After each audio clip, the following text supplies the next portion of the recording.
মালদার মধ্যে সবচেয়ে বড় মেলা হলো মালদা এক্সপো মেলা। আর মেলাটি হচ্ছে কোথায়, মেলাতে নতুন নতুন রাইড কি এসেছে, মেলাটি কতদিন থাকবে তা জানতে তোমাদেরকে সম্পূর্ণ ভিডিওটা দেখতে হবে গাইস। তো চলো আজকের ভিডিওটা শুরু করি। তো মেলাটি হচ্ছে মালদা ডিএস এর মাঠে। তোমরা আশা করি সবাই বুঝতে পেরে নিয়েছো মালদা ডিএস এর মাঠটা কোথায়, ঠিক আছে।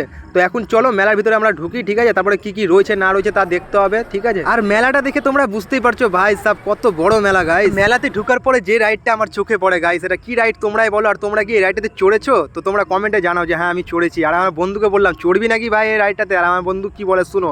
আমার বন্ধু বলছে না না ভাই আমি এই ছোটো মোটো রাইডে এখনো চড়িনি আর চড়বো না কোনো। তো আশা করি সবাই তোমরা এগুলো রাইডে চড়েছো। তো মেনলি আমি এক্সপো মেলায় এসেছি নতুন নতুন রাইড কি এসছে না এসছে সব দেখতে। তো চলো আগে দেখি নতুন নতুন রাইডটা কি এসছে। ভাই সাব এক্সপো মেলা ঘুরে যা বুঝতে পারলাম গাইস, এবারকার নতুন রাইড বলতে কিচ্ছু আসেনি। এই যে বাচ্চাদের রাইডটা এসছে এখানে, যেখানে আগের বছর ছিল রেঞ্জার রাইডটা, ঠিক আছে। আর এখন এখানে পুরো জল করে এখানে বাচ্চাদের বোট করা হয়েছে, ঠিক আছে।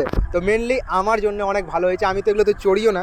আর তোমরা কে কে মিস করছো গাইস কমেন্টে জানিও। আর আমরা যেখানেই বেরোই না কেন, মানে বৃষ্টি না আসলে গাইস ব্যাপারটা আমাদের মজবে না। আমরা যেখানেই বেরিয়েছি এর আগে ভিডিও করার জন্য বৃষ্টি পড়তে হবে। যদি রোদও থাকে না করা তাও বৃষ্টি চলে আসবে গাইস, কি বলবো। বৃষ্টি পড়ছে পড়ুক কিন্তু ঘোরা যাতে না থামে। তারপরে যেটা হয় গাইস তোমরাই দেখো গাইস, পুরো নাগরদোলার লাইট অফ হয়ে যায়, ঠিক আছে। আর আমরা বেরিয়ে পড়ি বাড়ির উদ্দেশ্যে। আর তোমরা যদি পার্ট 2 চাও তো কমেন্ট করে জানাও, আর পেজটাতে ফলো করো, লাইক করো। Bye, love you.